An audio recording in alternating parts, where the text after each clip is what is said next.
Hello, somebody online asked me to compare a few microphones, especially the one that you can put on your hot shoe on the A7R3 and the A7 III. I always forget the name, it's the ECM XI something, I'll put it in the description, but it's the one that you can't set the audio levels anymore, so it's using auto gain, and if it becomes quiet it will try to sort of automatically up the volume, and that introduces noise. So what I want to do is compare it to the internal mics, this one, so the one from Sony, and the Rode mic and the Rode video kit, and I will probably do it in 4 different videos and paste them together. Again, a low production value just so that he has some idea of how they compare.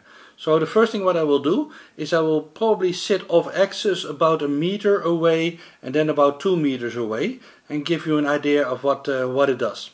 So here we go, and I will also be a little bit quiet in between, simply to let the noise pick up. So this is kind of off axis, the same as in the interview, and we are now about 1 meter away from the microphone, and I'm talking and I'll become quiet.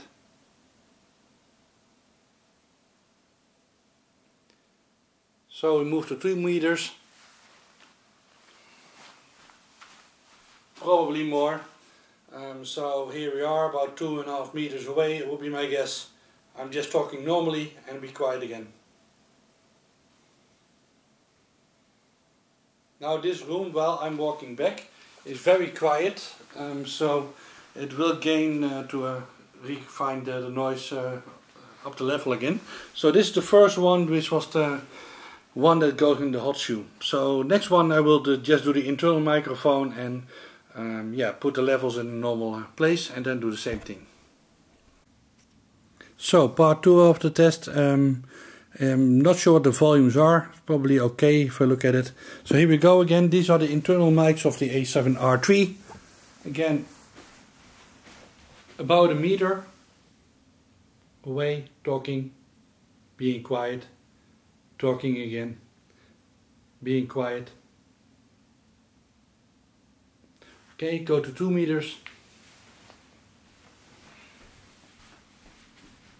So 2.5 meters.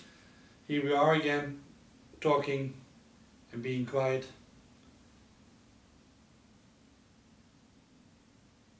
Okay, here we go. The third option will be the one with the Rode Micro, which I think is a very good solution compared to the other one. But let's see if I'm right once we look on the video.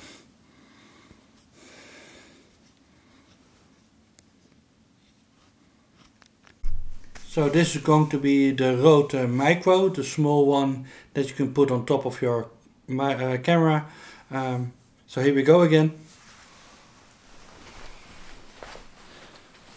So about 1 meter, and the nice thing should be that this does not auto gain. So if I go quiet, the noise level should stay the same. Let me go to 2 meters again.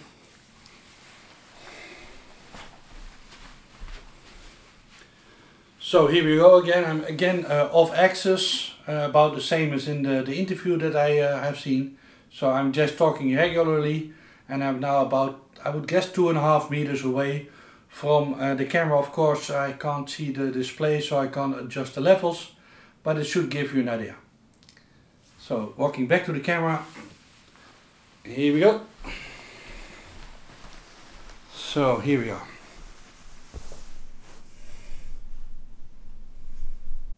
So last one, this is the Rode Wireless Link mic, so Movie Kit it's called. So this is a total wireless solution. If I walk away, of course it will stay the same in audio. So we are now at 1 meter away and at 2 meters away. And this should give overall the best audio quality, but of course now I have a left mic on and you can only use it on one person. So what I will also do, just for comparison, you're not supposed to use it this way, but it gives you some idea. I will also walk away from the microphone and put let's say the mic in the middle. So I will put it where the camera is and you can sort of hear the comparison. Let me first be quiet for the noise, and here we go. I will put it into the picture. somewhere over here.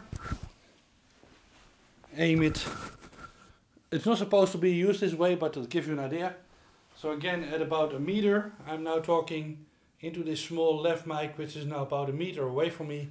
And again, from about 2 meters now, just talking with the lav mic, which is not supposed to be used this way, but I figured why not. So here you go. Hopefully this will help you a little bit in deciding which mic makes sense to you. I will listen first back myself. I'm hoping that the Rode $50 Rode Micro will actually be quite good compared to the first two solutions, and it should kind of lose in a way to the full lav mic. That kind of makes sense. So hopefully this will help. Bye bye.